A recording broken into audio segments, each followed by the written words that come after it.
À 10 ans, mon père m'a battu et m'a jeté dehors, en plein blizzard, après avoir cru au mensonge de ma sœur. J'ai atterri chez une amie jusqu'à ce que ma mère revienne le lendemain, découvre ce qui s'était passé, et brûle leur monde entier. L'hiver de mes 10 ans, j'ai appris que la famille pouvait être une arme. Janvier dans le Wisconsin ne plaisante pas, et cette nuit-là, la température avait chuté jusqu'à moins 15 degrés avant même de compter le facteur éolien. La neige tombait à l'horizontale, épaisse et aveuglante, s'empilant contre les fenêtres et ensevelissant les voitures jusqu'aux poignées de porte. Ma sœur Aubrey avait 13 ans à l'époque, tout en longues jambes et en cruauté calculée, le tout emballé dans un joli paquet. Elle avait perfectionné l'art de me rendre invisible alors même que je me tenais juste devant tout le monde. Nos parents s'appelaient Linda et Thomas. Et tandis que maman voyageait souvent pour son travail de vente de produits pharmaceutiques, papa travaillait à la maison comme expert en assurance. Il avait toujours favorisé Aubrey, il la voyait comme cette chose délicate qui avait besoin d'être protégée, alors que j'étais robuste, ordinaire, et d'une certaine manière, toujours dans le chemin. Maman était partie ce matin-là pour une conférence de 3 jours à Minneapolis. Elle m'avait embrassé le front, m'avait dit de bien me comporter, et m'avait promis de rapporter quelque chose de spécial. J'avais regardé sa voiture s'éloigner, sans savoir que ce serait le dernier moment normal pour une longue période. Les ennuis ont commencé pour un truc stupide. Aubrey sortait secrètement avec un garçon nommé Tyler, parce que papa avait une règle stricte, pas de rendez-vous avant 16 ans. Elle sortait en douce par sa fenêtre après que tout le monde soit endormi, descendant par le treillis près du garage. J'étais au courant parce que je l'avais vue 2 fois, mais je n'avais jamais rien dit. Qu'est-ce que ça pouvait bien me faire si elle voulait se geler les fesses pour retrouver un élève de seconde avec une barbe horrible? Mais, cet après-midi-là, tout a changé. La montre vintage de papa, celle que son père lui avait donnée avant de mourir, a disparu de sa commode. Elle était en or, avec un bracelet en cuir craquelé, et valait peut-être 200 €, mais elle était inestimable pour lui émotionnellement. Il la gardait dans une boîte en bois, à côté de sa photo de mariage. Il la sortait parfois juste pour la tenir. Aubrey m'a trouvé en premier. J'étais dans ma chambre en train de faire mes devoirs, luttant avec des divisions. Elle est apparue dans l'encadrement de ma porte, les larmes coulant déjà sur son visage, le mascara formant des ruisseaux parfaits. Même à ce moment-là, j'ai reconnu la performance. La montre de papa a disparu, dit-elle, la voix tremblante. Je t'ai vu sortir de leur chambre plus tôt. Qu'est-ce que tu en as fait? Mon estomac s'est noué. Je n'étais pas dans leur chambre. Je suis ici depuis que je suis rentré de l'école. Elle s'est rapprochée, baissant la voix pour adopter un ton dangereux. Si tu parles de Tyler à papa, je ferai en sorte que tout le monde sache que tu es une voleuse, y compris la police. Avant que je ne puisse répondre, elle a crié, vraiment crié. Ce hurlement perçant qui a fait accourir papa dans les escaliers. Elle s'est effondrée contre lui, sanglotant, racontant comment elle m'avait confronté à propos de la montre, et comment je l'avais menacée, disant que je lui ferais du mal si elle parlait à qui que ce soit. Le visage de papa s'est transformé en quelque chose que je n'avais jamais vu auparavant, une rage pure, froide et concentrée. Il m'a attrapé par le bras assez fort pour me faire un bleu, me traînant hors de ma chambre pendant que j'essayais d'expliquer. Aubrey suivait, pleurant sur le fait qu'elle avait si peur, que j'agissais bizarrement ces derniers temps. Qu'elle m'avait vu fouiller dans leurs affaires. La première gifle m'a atteinte à la joue, faisant basculer ma tête sur le côté. J'ai goûté le sang là où mes dents avaient coupé ma lèvre. Papa ne m'avait jamais frappé avant, n'avait jamais levé la main sur aucune de nous deux, mais quelque chose s'était brisé en lui, quelque chose qui le rendait sourd à mes démentis et aveugle aux mensonges d'Aubrey. Où est-elle? Sa voix était à peine humaine. Où est la montre de mon père? J'ai essayé de lui dire que je ne l'avais pas prise, que je n'étais pas entré dans leur chambre du tout. Chaque démenti me valait un autre coup. Il a enlevé sa ceinture ensuite, et l'a utilisée sur mon dos, mes jambes, partout où il pouvait atteindre. Je me suis mise en boule sur le sol du couloir, les bras au-dessus de la tête, pendant que ma sœur regardait avec des yeux secs. La douleur physique était mauvaise, certes, mais le pire était ce sentiment d'impuissance totale. Personne n'allait venir me sauver. Personne ne me croyait. Mon propre père avait déjà décidé que j'étais coupable, avait déjà choisi la parole d'Aubrey contre la mienne, sans poser de questions. Quand il a fini, je pleurais si fort que je ne pouvais plus respirer. Papa se tenait au-dessus de moi, la poitrine haletante, la ceinture toujours à la main. Sors, a-t-il dit. Je ne veux pas voir ton visage. Sors de ma maison. Papa, s'il te plaît. Il y a un blizzard dehors. Aubrey a pris la parole alors, d'une voix petite et effrayée. Papa, peut-être que c'est trop dur. Il fait vraiment froid. Elle jouait l'ange miséricordieux. Je voulais lui crier dessus, lui arracher cette fausse inquiétude directement du visage. Mais papa me traînait déjà vers les escaliers, descendant vers la porte d'entrée. J'ai essayé d'attraper mon manteau sur le porte-manteau, mais il a repoussé ma main d'une gifle. La porte s'est ouverte sur un mur blanc. Le vent a immédiatement traversé mon pull fin et mon jean. La neige a envahi l'entrée, tourbillonnant autour de nous deux. S'il te plaît, ai-je supplié. Je dormirai dans le garage. Ne m'oblige juste pas à aller dehors. Papa m'a poussé en avant. J'ai trébuché en bas des marches du Porsche, atterrissant dans une neige qui m'arrivait aux genoux. Mes baskets et mes chaussettes ont été trempées instantanément, le froid agissant comme des couteaux contre ma peau. La porte a claqué derrière moi, et j'ai entendu le verrou s'enclencher. Je suis resté là pendant peut-être 30 secondes, attendant qu'il change d'avis. Le vent déchirait mes vêtements et mes cheveux. Mon visage s'est engourdi presque immédiatement. À travers la fenêtre, je pouvais voir la silhouette d'Aubrey s'éloigner de la porte. Mon amie Jessica vivait à 4 pâtés de maison. Arriver là-bas semblait comme traverser l'Arctique. J'ai couru au début, puis j'ai trébuché, puis je me suis juste forcé à continuer d'avancer. Chaque respiration faisait mal à mes poumons. De la glace se formait sur mes cils. Mes mains ne ressemblaient plus à des mains, elles étaient devenues des choses lointaines attachées à mes bras. Les voitures ne circulaient plus sur les routes. Rien n'était déneigé. Quelques maisons brillaient d'une lumière chaude, mais j'avais trop peur de frapper aux portes d'inconnus, en ayant l'air de ce que j'étais, battu et à moitié gelé. Et s'ils ne me croyaient pas non plus? Et s'ils appelaient papa et qu'ils leur disaient que j'étais une fugueuse, une source d'ennui? La maison de Jessica est apparue à travers le blanc comme un miracle. Je suis tombé plus que je n'ai marché dans leur allée, rampant presque au moment d'atteindre la porte d'entrée. Mes doigts ne fonctionnaient pas assez bien pour frapper correctement. J'ai utilisé mon coude à la place. Des bruits sourds et faibles qui portaient à peine. La mère de Jessica, Patricia, a ouvert la porte. Je devais ressembler à quelque chose sorti d'un film d'horreur. Elle a halté et m'a tiré à l'intérieur immédiatement, criant pour appeler son mari, Glenn. Ils m'ont enveloppé dans des couvertures, m'ont assise près de la cheminée, m'ont apporté du chocolat chaud que je ne pouvais pas tenir parce que mes mains tremblaient trop fort. Patricia a examiné mon visage, la marque de la gifle de papa qui enflait déjà. Ma chérie, que s'est-il passé? Où sont tes parents? Je lui ai tout raconté, la montre, l'accusation d'Aubrey, et papa me battant et me jetant dehors. Ma voix n'arrêtait pas de se briser, les phrases sortant par fragments. L'expression de Glenn s'assombrissait à chaque mot, les muscles de sa mâchoire se contractant. Patricia me tenait la main pendant que je parlais, essuyant parfois mes larmes avec des mouchoirs. Nous devons appeler la police, a dit Glenn. Et ta mère, ajouta Patricia. Où est-elle? Ils ont essayé d'appeler papa d'abord, sur haut-parleur pour que je puisse entendre. Il a répondu à la 3e sonnerie, la voix décontractée comme si de rien n'était. Salut Thomas, c'est Patricia Brennan. Ta fille est ici avec nous. Silence. Ben, elle s'est enfuie. J'étais sur le point d'appeler pour le signaler. Elle ne s'est pas enfuie. Elle est venue ici après que tu l'aies battue et forcée à sortir dans un blizzard. Elle a des blessures visibles et a failli avoir des engelures. Encore du silence. Je ne sais pas ce qu'elle vous a raconté, mais elle m'a volé. Je l'ai disciplinée de manière appropriée. Appropriée, Thomas? Elle a 10 ans et tu l'as jetée dehors par une température négative sans manteau.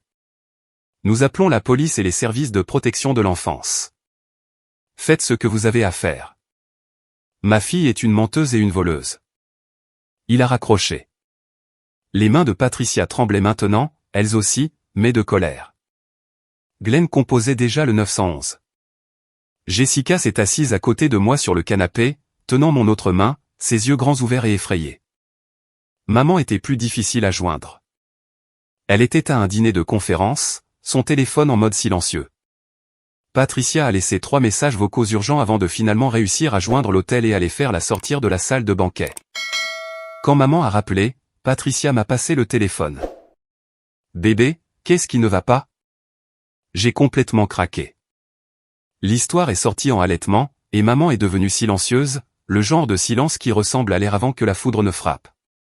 Quand elle a parlé à nouveau, sa voix s'était transformée en quelque chose que je n'avais jamais entendu auparavant. Repasse-moi Patricia. J'ai tendu le téléphone. Patricia a écouté et a dit oui plusieurs fois. Alors nous allons absolument. Elle a raccroché et a regardé Glenn. Elle rentre ce soir en voiture. 3 heures de route si les routes le permettent.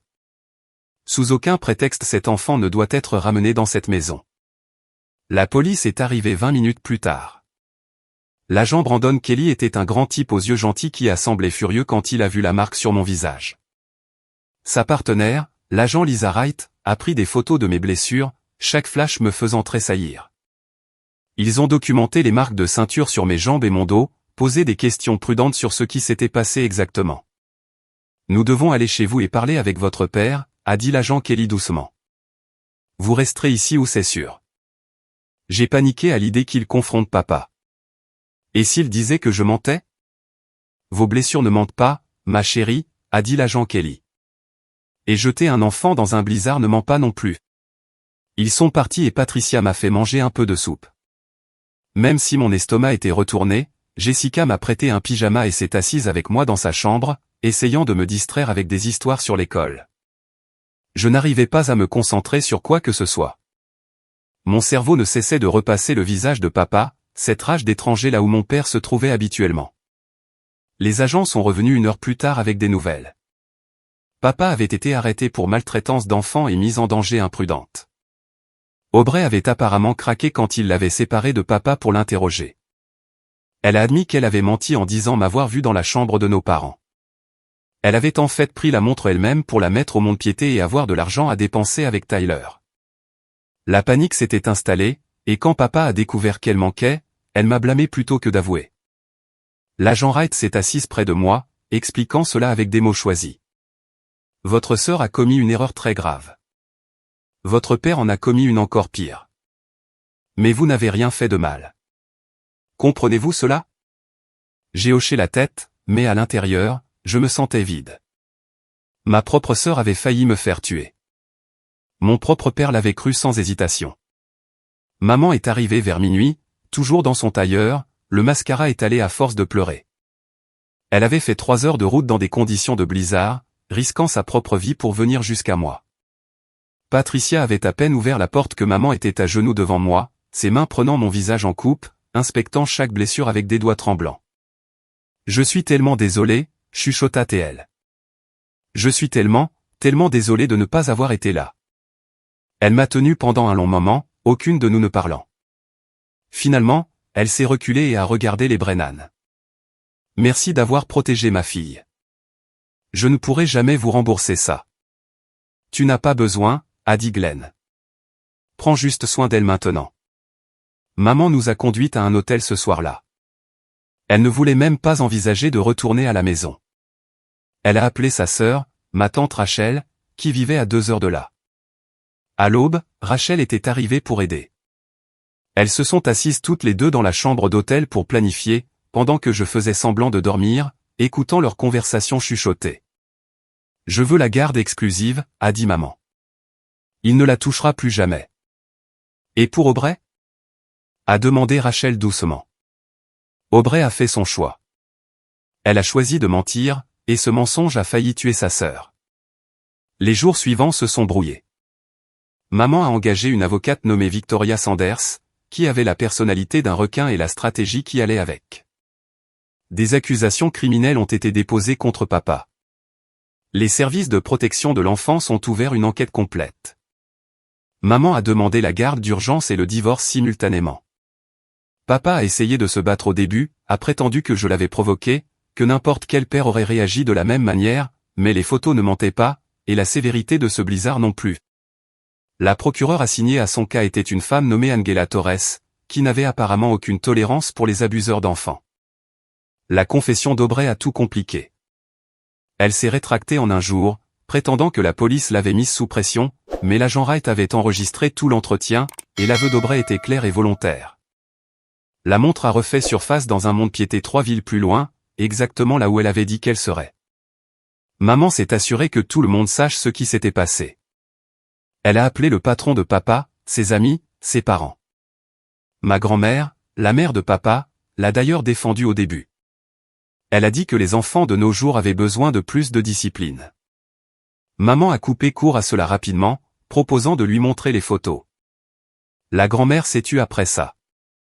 Le processus judiciaire a traîné en longueur. Maman a obtenu la garde d'urgence immédiatement et nous avons déménagé dans un appartement à l'autre bout de la ville.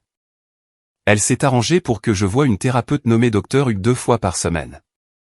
Ces séances étaient dures, creusant dans des sentiments que je voulais enterrer, mais lentement, petit à petit, elles ont aidé.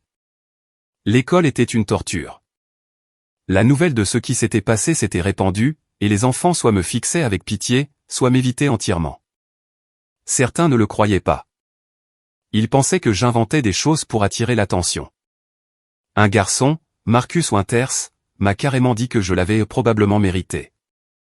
Jessica l'a frappé à la cafétéria pour ce commentaire, gagnant une semaine de suspension, et devenant ma meilleure amie pour la vie. Le procès de papa a eu lieu en avril. Le printemps avait fait fondre la neige, mais je tressaillais toujours chaque fois que je voyais de la glace. Maman me tenait la main dans la salle d'audience pendant que je témoignais sur cette nuit-là. Aubrey était assise avec papa, son choix clairement affiché. Elle a pleuré à la barre, a dit qu'elle était désolée, qu'elle n'avait jamais voulu que les choses aillent si loin. Le jury n'y a pas cru. Papa a été reconnu coupable de maltraitance d'enfants et de mise en danger imprudente. Le juge l'a condamné à 3 ans de prison avec une probation supplémentaire après sa libération. Il perdait aussi définitivement la garde, avec des visites surveillées uniquement si je choisissais de les autoriser à mes 18 ans. Les mots du juge sont restés gravés en moi. Le premier devoir d'un père est de protéger son enfant, pas de lui faire du mal. Vous avez échoué de la manière la plus fondamentale possible. Aubrey est resté avec les parents de papa pendant qu'il purgeait sa peine. Maman a proposé de la prendre aussi, disant initialement qu'elle était toujours sa fille, mais Aubrey a refusé. Elle a traité maman de traîtresse pour avoir porté plainte contre papa. Elle avait choisi son camp, et ce n'était pas le mien. Le divorce a été finalisé avant l'été. Maman a obtenu la maison, ma garde exclusive et une part significative des biens. L'avocat de papa a essayé d'argumenter que maman nous aliénait de notre père. Mais le juge a rejeté cet argument assez rapidement vu les circonstances. Mais maman ne s'est pas arrêtée là. Elle a découvert quelque chose pendant la procédure de divorce qui a tout changé. Alors que papa travaillait à domicile comme expert en assurance, il jouait aussi énormément en ligne. Des milliers d'euros détournés vers des sites de paris offshore. De l'argent qui aurait dû aller aux dépenses du ménage et à nos fonds pour l'université. L'avocate de maman, Victoria, a engagé un expert comptable judiciaire qui a tracé chaque transaction remontant à 5 ans. Le jeu expliquait tellement de choses. Les sautes d'humeur de papa, son irritabilité croissante, la tension entre lui et maman que j'avais remarquée sans pouvoir la nommer. Il perdait énormément, vidant les comptes d'épargne et prenant des avances en espèces sur les cartes de crédit. L'incident de la montre avait probablement été le point de rupture pour lui, une chose de plus qui allait de travers alors que sa vie entière s'effondrait sous les dettes. Victoria a utilisé cette information comme une masse. Chaque actif a été scruté. Chaque compte bancaire gelé et examiné.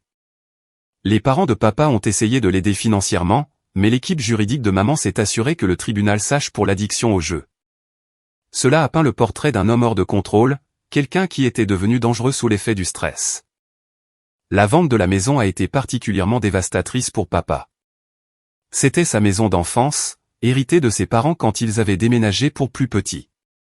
La vendre signifiait effacer cet héritage, et maman s'est assurée qu'il en connaisse chaque détail. Elle a engagé un agent immobilier spécialisé dans les ventes rapides et a accepté une offre en 2 semaines. Papa s'est présenté lors de l'inspection finale, a essayé de faire une scène, mais la police l'a escorté dehors. Maman avait obtenu une ordonnance restrictive à ce moment-là, le gardant à au moins 150 mètres de nous deux.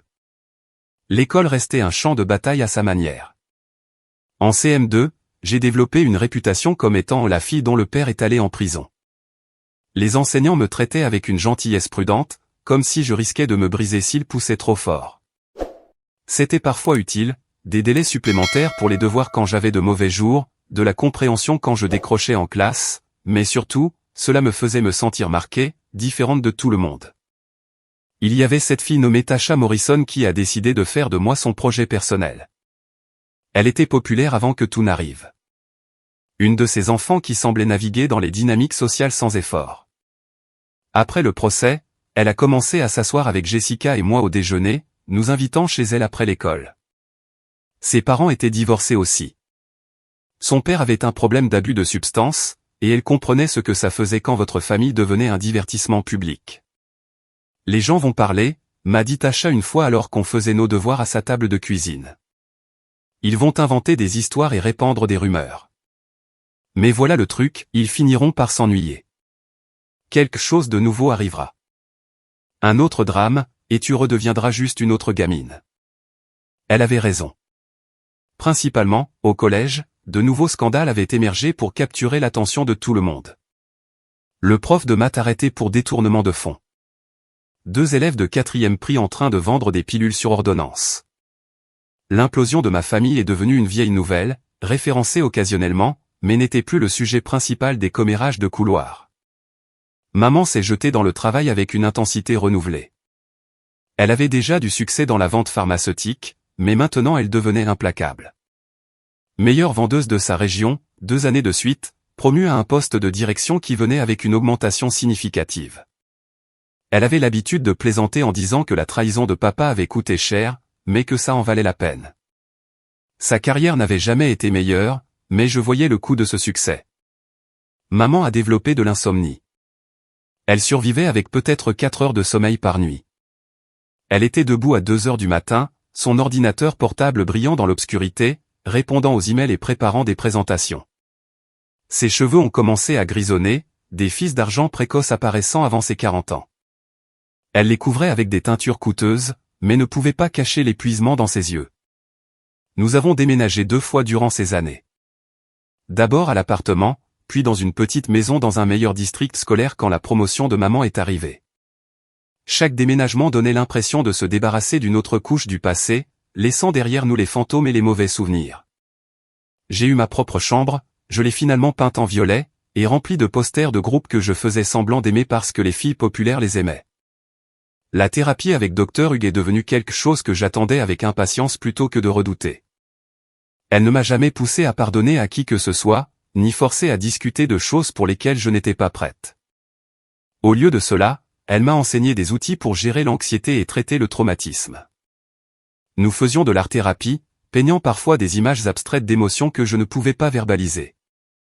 Ma colère était toujours rouge et noire, des entailles violentes à travers la toile. Les cauchemars ont évolué avec le temps. Au début, c'était des replays directs de cette nuit-là, la ceinture, le froid, la porte qui claque. Mais en grandissant, ils sont devenus plus symboliques. Je rêvais d'être piégé dans des labyrinthes gelés, cherchant une chaleur qui restait juste hors de portée.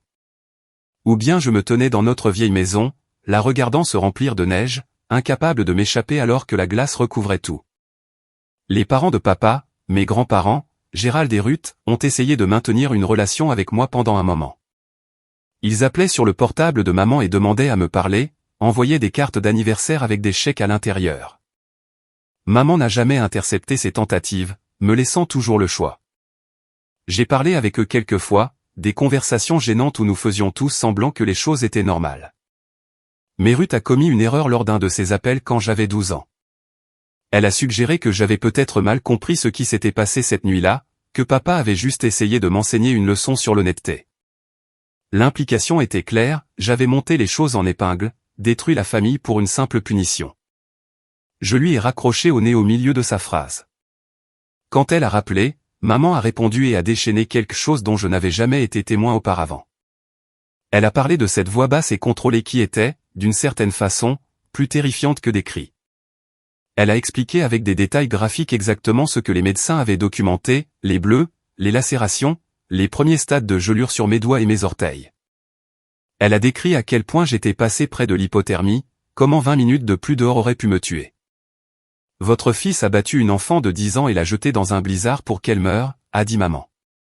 Ce sont des faits. Ils sont documentés par des professionnels médicaux et des rapports de police. Si vous suggérez une seule fois de plus à ma fille qu'elle a mal compris ses propres abus, je ferai en sorte que vous ne lui parliez plus jamais. Me comprenez-vous? Ruth a apparemment compris. Les appels ont cessé après ça. Les cartes d'anniversaire sont encore arrivées pendant quelques années. Puis elles ont cessé aussi. J'ai entendu plus tard que Gérald était tombé malade, une sorte de problème cardiaque, et je n'ai rien ressenti. Ces gens, qui étaient censés être ma famille, avaient choisi de défendre leur fils plutôt que de protéger leur petite fille. Le collège a apporté de nouveaux défis. Mon corps a commencé à changer d'une manière à laquelle je n'étais pas préparé. Et l'attention accrue des garçons me mettait profondément mal à l'aise. Je me figeais quand des gars m'approchaient. Je n'arrivais pas à faire la distinction entre l'intérêt adolescent normal et une menace réelle. Dr Hug a dit que c'était courant pour les survivants d'abus. Nous devenons hyper vigilants, voyant le danger partout. Il y avait ce garçon nommé Justin Caldwell qui m'a invité au bal de fin d'année de 4e. Il semblait assez gentil, jouait au basket, et faisait rire les gens. Jessica m'a encouragé à dire oui, insistant sur le fait que ce serait bien pour moi de faire quelque chose de normal. J'ai accepté à contre-cœur, acheté une robe que maman trouvait magnifique, et passé la semaine entière avant le bal à faire des crises d'angoisse. Le bal lui-même s'est bien passé jusqu'à ce que Justin essaie de mettre son bras autour de moi pendant un slow. Je l'ai repoussé si fort qu'il a trébuché en arrière sur un autre couple. Tout le monde nous a fixés pendant que je courais hors du gymnase, hyperventilant dans les toilettes jusqu'à ce que Jessica me trouve. Justin a été correct à ce sujet, disant aux gens que j'étais tombé malade et que c'était pour ça que j'étais parti. Mais je ne suis jamais allé à un autre bal scolaire. Maman a commencé à fréquenter quelqu'un quand j'avais 13 ans. Il s'appelait Robert Chen, un avocat qu'elle avait rencontré par le travail. Il était prudent avec moi, ne poussait jamais pour créer des liens ou essayer d'agir comme une figure paternelle. Il existait juste tranquillement à la périphérie de nos vies, emmenant maman dîner et la faisant sourire d'une manière que je n'avais pas vue depuis avant le divorce. Je voulais l'aimer. Maman méritait le bonheur, méritait quelqu'un qui la traitait bien. Mais je ne pouvais pas me défaire du soupçon qu'il finirait par la décevoir, que tous les hommes n'étaient que des papas en attente de se révéler. Ce n'était pas juste pour Robert, qui, selon tous les témoignages, était sincèrement gentil. Mais le traumatisme se fiche de la justice. Ils sont sortis ensemble pendant 2 ans avant que maman ne m'asseye pour discuter mariage. Robert l'avait demandé en mariage et elle voulait ma bénédiction avant de dire oui. Nous étions dans la cuisine de notre maison, la lumière de l'après-midi entrant par les fenêtres pour lesquelles je l'avais aidé à choisir les rideaux. « Tu n'as pas besoin de ma permission, lui ai-je dit. C'est ta vie. C'est notre vie, a-t-elle corrigé. Robert ferait partie de notre famille. Je ne le ferai pas si tu n'es pas à l'aise. J'y ai pensé. Vraiment pensé. Robert ne m'avait jamais donné de raison de me méfier de lui. Il avait été patient avec mon comportement distant. Ne s'était jamais plaint quand je monopolisais le temps de maman. Il m'avait même aidé avec un projet d'histoire une fois, restant éveillé tard pour m'aider à construire une maquette d'un champ de bataille de la guerre civile. Est-ce qu'il te rend heureuse? Ai-je demandé. Énormément. Alors épouse-le. Mais s'il jamais. Il ne le fera pas, a dit maman fermement. Et s'il le faisait, je m'en occuperais. Tu n'es pas responsable de me protéger. Ils se sont mariés lors d'une petite cérémonie le printemps suivant. J'avais 15 ans, mal à l'aise dans une robe de demoiselle d'honneur, regardant maman rayonner d'une manière qui me faisait mal à la poitrine. Aubrey n'était pas invité. Tout le côté de la famille de papa n'était pas invité. C'était un nouveau départ, un nouveau chapitre qui n'avait pas de place pour les gens qui avaient causé du tort. Robert a emménagé dans notre maison et, lentement, progressivement, je me suis habitué à la voir dans les parages. Il faisait de longues heures à son cabinet d'avocat, spécialisé dans les contrats d'entreprise, et n'essayait jamais d'imposer des règles ou d'agir en parent. Il existait juste comme une présence stable, quelqu'un qui aimait ma mère et me traitait avec respect. Le lycée a commencé, et avec lui sont venues de nouvelles dynamiques sociales à naviguer. J'ai développé l'habitude de garder les gens à distance, maintenant des amitiés, mais ne laissant jamais personne s'approcher trop près. Jessica est restée ma constante, la seule personne à part maman et Dr. U qui connaissait toutes mes facettes. Tasha avait déménagé en Oregon après la 4e, sa mère ayant accepté une mutation professionnelle, mais nous sommes restés en contact via les réseaux sociaux. J'ai rejoint le club d'art parce qu'il nécessitait un minimum d'interaction sociale, juste moi, un carnet de croquis, et tout ce que j'avais envie de dessiner ce jour-là. L'enseignante, Madame Valérie Hoffman, a reconnu quelque chose dans mon travail. De la colère peut-être, ou de la douleur traduite en forme visuelle. Elle m'a encouragé à présenter des pièces à des concours, disant que j'avais un talent qui valait la peine d'être développé. Mon art est devenu plus sombre en grandissant. Beaucoup de paysages d'hiver, de figures gelées, de maisons ensevelies sous la neige. Madame Hoffman n'a jamais posé de questions sur les thèmes récurrents, fournissant juste des conseils techniques et un renforcement positif. Une pièce a remporté la 2e place dans un concours d'art lycéen à l'échelle de l'État, une peinture d'une petite silhouette marchant à travers un blizzard vers une lumière lointaine. Maman a pleuré quand elle l'a vue exposée à la cérémonie de remise des prix. Pas des larmes tristes, mais quelque chose de plus compliqué. De la fierté mêlée à du chagrin, peut-être une reconnaissance du chemin parcouru, un aveu de ce à quoi j'avais survécu pour en arriver là. Aubrey a obtenu son diplôme d'études secondaires alors que j'étais en seconde. Je le savais parce que les parents de papa avaient envoyé un faire-part, espérant probablement que j'assisterais à la célébration. J'ai jeté l'invitation sans en parler à maman. Ce qu'Aubrey faisait de sa vie ne me concernait pas. Elle avait fait son choix il y a des années, et j'avais fait le mien. Les rencontres restaient compliquées.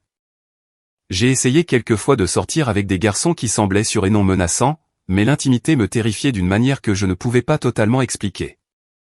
L'idée d'être vulnérable avec quelqu'un, de lui faire confiance pour ne pas me blesser, semblait impossible. Ces relations s'essoufflaient rapidement, plus à cause de mon incapacité à m'ouvrir que de la faute des garçons impliqués. Dr. Hug a suggéré que je pourrais bénéficier de séances de thérapie de groupe avec d'autres adolescents ayant vécu des traumatismes familiaux. J'ai résisté au début, je ne voulais pas partager mon histoire avec des étrangers, mais j'ai finalement accepté d'essayer une séance organisée au sous-sol d'un centre communautaire à l'autre bout de la ville. Entendre les histoires d'autres personnes a aidé de manière inattendue.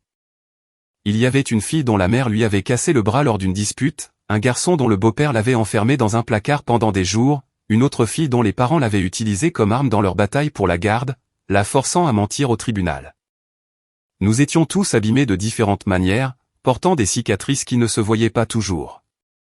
J'ai assisté à ces séances tout au long du lycée, trouvant du réconfort dans cette compréhension partagée.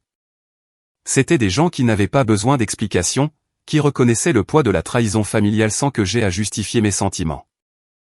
Nous célébrions les victoires de chacun, les diplômes, les admissions à l'université, les premiers jours de nouveaux emplois, et nous nous soutenions à travers les revers. Le processus de candidature à l'université s'est profilé durant ma première année de lycée. Maman voulait que je postule dans des écoles prestigieuses, des endroits qui ouvriraient des portes et offriraient des opportunités. Je voulais rester près de la maison. Je ne pouvais pas imaginer être à des heures de distance si quelque chose tournait mal. Nous avons fait un compromis sur des écoles situées à moins de 2 heures de route, des endroits que je pouvais atteindre rapidement si nécessaire. J'ai été accepté dans plusieurs universités, choisissant finalement une école d'État avec un solide programme de design graphique. C'était à 90 minutes de la maison, assez loin pour se sentir indépendante, mais assez proche pour visiter le week-end. Maman m'a aidé à emménager dans le dortoir, restant bien trop longtemps, arrangeant ma chambre et rencontrant ma colocataire. Robert a dû la guider physiquement vers la voiture, chuchotant que j'avais besoin d'espace pour comprendre les choses par moi-même. L'université était un ajustement en soi, vivre avec une étrangère, naviguer dans de nouveaux environnements sociaux, gérer mon anxiété sans Dr. Hug facilement disponible. Je l'appelais en vidéo chaque semaine. Ces premiers mois nécessitaient une connexion avec quelqu'un qui comprenait mon histoire. Ma colocataire, une fille nommée Brenda Watch de Chicago, était gentille mais confuse par mes diverses manies, le thermostat toujours réglé trop haut, ma réticence à aller aux fêtes, la façon dont je tressaillais aux voix élevées. Je lui ai tout dit une nuit après qu'elle m'ait demandé directement si j'allais bien. Nous vivions ensemble depuis 3 mois et elle avait clairement remarqué les schémas. Je lui ai donné la version abrégée, père violent, sœur menteuse, traumatisme hivernal, et j'ai attendu la pitié ou le malaise. Au lieu de cela, elle a juste hoché la tête et a dit que son oncle avait été violent avec ses cousins, donc elle comprenait un peu à quoi cela ressemblait. Avoir une colocataire qui savait, mais qui ne rendait pas la chose bizarre, m'a immensément aidé. Brenda est devenue une autre personne en qui je pouvais avoir confiance, quelqu'un qui prenait des nouvelles sans être envahissante. Nous sommes restés colocataires pendant les 4 années, emménageant dans un appartement hors campus en 3e année où j'avais enfin le contrôle total sur la température. Les années ont passé. J'ai vu Aubrey occasionnellement lors d'événements familiaux du côté de papa. Des rencontres gênantes où nous nous tournions autour comme des étrangères. Elle ne s'est jamais vraiment excusée, offrant juste des paroles creuses sur le fait d'avoir été jeune et stupide. Au lycée, nous avions arrêté de faire semblant d'être sœurs. Papa m'écrivait des lettres depuis la prison. Elles s'empilaient, non ouvertes, dans une boîte sous mon lit. Maman ne m'a jamais poussé à les lire ou à lui pardonner. Elle avait brûlé ses propres ponts avec lui, s'assurant que tout le monde sache ce qu'il avait fait. Certains membres de la famille l'ont accusée d'être vindicative, mais elle n'a jamais vacillé. Tu avais 10 ans, m'a-t-elle dit une fois. Il t'a battu et t'a jeté dans un blizzard pour que tu meures. Il n'y a pas de pardon pour ça. Il n'y a pas de rédemption. Il n'y a que s'assurer que cela n'arrive plus jamais. Les cicatrices se sont estompées, la plupart d'entre elles. Les marques de ceinture sont devenues de fines lignes blanches que seul moi remarquais. Celles émotionnelles ont pris plus de temps, peut-être ne guériront-elles jamais complètement. J'ai fait des cauchemars sur le froid pendant des années après. Je me réveillais convaincu que je gelais. Dr Hugh m'a aidé à développer des stratégies d'adaptation, des moyens de m'ancrer quand la panique s'installait. Papa est sorti après avoir purgé 2 ans. J'avais 12 ans à ce moment-là, assez âgé pour refuser légalement les visites. Il a essayé de prendre contact via ses parents, via des amis communs. Maman a bloqué ça à chaque fois. Elle était devenue féroce d'une manière que je n'avais jamais vue auparavant, protectrice jusqu'à l'impitoyable. Aubrey a fini le lycée et est parti pour l'université en Californie, mettant autant de distance que possible entre elle et les décombres. Nous ne nous parlions pas. Je n'avais rien à lui dire, et apparemment le sentiment était réciproque. Les Brennan sont restés des amis proches de la famille. Patricia et Glenn me traitaient comme une 3e fille, m'incluaient dans les vacances et les fêtes. Jessica et moi avons grandi plus comme des sœurs qu'Aubrey et moi ne l'avons jamais été. Il m'avait sauvé la vie cette nuit-là, littéralement et figurativement. J'ai 25 ans maintenant. Maman et moi vivons dans des villes différentes, mais nous nous parlons presque quotidiennement. Elle ne s'est jamais remariée après Robert, ou peut-être est-elle toujours avec lui, le texte ne le précise pas, mais elle a dit avoir passé assez de temps avec un homme qui a échoué. Ah, correction, Robert était bon, peut-être parlait-elle de papa?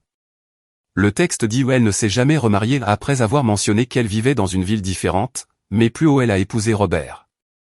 Peut-être voulait-elle dire qu'elle ne s'est jamais remariée après le divorce d'avec papa avant Robert? Ou peut-être Robert est-il parti? Le texte dit she never remarried à la fin, ce qui contredit le mariage avec Robert plus tôt. Je vais traduire littéralement ce passage final, elle ne s'est jamais remariée. Elle a dit qu'elle avait passé assez de temps avec un homme qui avait échoué à être un humain décent. Cela semble faire référence à papa, mais c'est étrange après le passage sur Robert. Je traduis fidèlement, peut-être que Robert et elle ont divorcé ou qu'elle ne considère pas l'union avec Robert comme un remariage dans le sens de refaire sa vie après un échec? Non, c'est probablement une incohérence du texte source, où Robert est décédé et parti. Je traduis tel quel. Note du traducteur, il y a une contradiction dans le texte original concernant le remariage de la mère avec Robert. Je traduis fidèlement le dernier paragraphe. J'ai 25 ans maintenant. Maman et moi vivons dans des villes différentes, mais nous nous parlons presque quotidiennement. Elle ne s'est jamais remariée. Elle a dit qu'elle avait passé assez de temps avec un homme qui avait échoué à être un humain décent. Je travaille comme graphiste, vivant avec ma petite amie dans un appartement qui est toujours trop chaud. Je garde le thermostat élevé, même en été. Je ne supporte pas d'avoir froid. Aubrey a repris contact l'année dernière via les réseaux sociaux. Un long message sur la thérapie, la croissance et la compréhension. Sachant ce qu'elle avait fait, elle demandait à me rencontrer pour parler de tout ça. J'ai lu le message 3 fois, puis je l'ai bloqué. Certaines choses ne méritent pas de clôture. Certaines trahisons sont permanentes. Papa vit dans un autre état maintenant, travaillant dans un boulot sans avenir. Ses parents disent qu'il est désolé, qu'il pense à cette nuit constamment. Bien. J'espère que ça le hante. J'espère que chaque hiver, chaque chute de neige, il se souvient d'avoir jeté sa fille de 10 ans dans un blizzard pour qu'elle meure. J'espère qu'il n'y a aucune paix dans ce souvenir. Les gens demandent parfois si je leur ai pardonné. Les typothérapies m'aiment particulièrement pousser à la réconciliation, comme si le pardon était obligatoire pour guérir. Mais j'ai appris que ce sont des choses distinctes. Je peux guérir sans les absoudre. Je peux avancer sans les laisser revenir. Maman a brûlé leur monde exactement comme promis. Elle s'est assurée que la réputation de papa ne s'en remette jamais. Que Aubrey comprenne le poids de ses choix. Certaines personnes ont appelé ça excessif.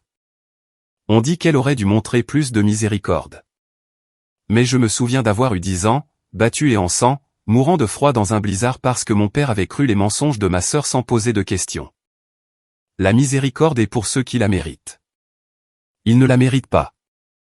L'hiver de mes 10 ans, j'ai appris que la famille pouvait être une arme, que la maison n'était pas toujours sûre, que les gens qui devraient vous protéger pourraient être ceux dont vous avez besoin d'être protégés. Mais j'ai aussi appris que certaines personnes, comme maman et les Brennan, conduiraient à travers des blizzards pour vous sauver, se battraient pour vous sans hésitation, brûleraient le monde entier si cela signifiait vous garder en sécurité. Ce sont ces personnes qui ont mérité le titre de famille. Les autres ne sont que des accidents biologiques auxquels j'ai survécu.